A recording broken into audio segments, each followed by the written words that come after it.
Military history is filled with standardized equipment lists, procurement contracts, and officially approved loadouts.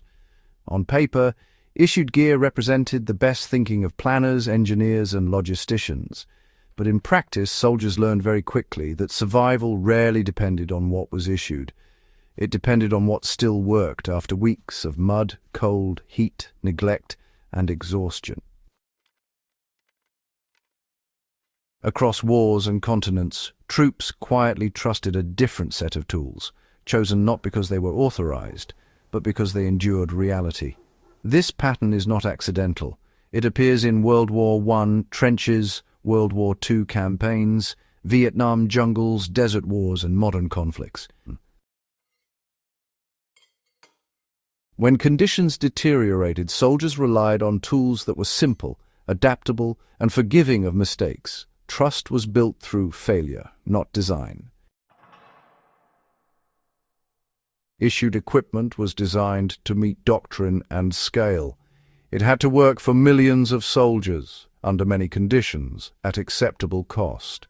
Survival tools were chosen one failure at a time. When something broke repeatedly, required constant maintenance, or, failed under stress, it was quietly replaced. Soldiers did not romanticize their choices. They trusted what stayed functional when they were wet, cold, hungry, and tired. If a tool worked only when clean or carefully handled, well, it did not last long in personal kits. Simple cutting tools, honestly, mattered more than weapons. While rifles and machine guns dominated official attention, basic cutting tools were used far more often for survival. Knives, small hatchets, and improvised blades handled daily tasks that kept soldiers functioning. Cutting cordage, shaping shelter materials, repairing gear, preparing food, and clearing obstructions. Issued bayonets were often poorly suited for these tasks. They were long, awkward, and designed for combat scenarios that, frankly, rarely occurred. Soldiers gravitated toward compact blades they could control easily, sharpen quickly, and use safely with tired hands. The most trusted cutting tool was not the most lethal. It was the one that worked every day. One of the most quietly trusted survival tools was cordage. Rope, wire, twine, bootlaces, and later parachute line solved endless problems. Issued straps, buckles, and fasteners failed under strain. Cordage fixed them. Soldiers used it to repair packs, secure loads, reinforce shelters, improvise stretchers, hang equipment, and replace broken webbing. It weighed little, took up almost no space, and adapted to any situation. Issued containers often failed first. Thin materials cracked, seals leaked, and lids warped. Soldiers quickly learned to value durable containers over consumables. Metal canteens, cups, tins, and improvised vessels earned trust because they remained useful long after food or water was gone. A container could cook, store, carry, protect, dig, and even signal. It had multiple lives beyond its original purpose. Uniforms were designed for standardization, not survival. Soldiers altered them constantly. Sleeves were cut, layers added, seams reinforced, and materials repurposed.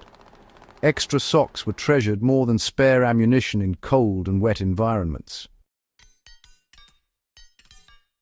Small repair tools became lifelines. Needles, thread, wire, tape, and basic tools were among the most trusted items soldiers carried. These allowed them to extend the life of everything else. Boots repaired in the field kept men mobile. Packs stitched back together preserved carrying capacity. Fire-starting tools earned loyalty quickly. Fire meant warmth, food, water safety, and, well, morale. Issued ignition systems often failed under moisture, wind, or cold, so soldiers carried backups that worked under abuse. Knowledge replaced equipment when weight mattered. When loads became too heavy or movement too difficult, physical tools were dropped first. Knowledge remained. Soldiers relied on skills reading terrain, managing exposure, rationing effort, and maintaining discipline under fatigue. Veteran accounts consistently emphasize this point. Gear helped, but skills really sustained. Soldiers who survived isolation relied less on what they carried and more on what they knew. Issued equipment served doctrine, logistics, and uniformity. Survival tools served reality, and when the two conflicted, reality won. It's not a failure of military design. Rather, it's a reminder that survival truly happens at the human level, not the organizational one.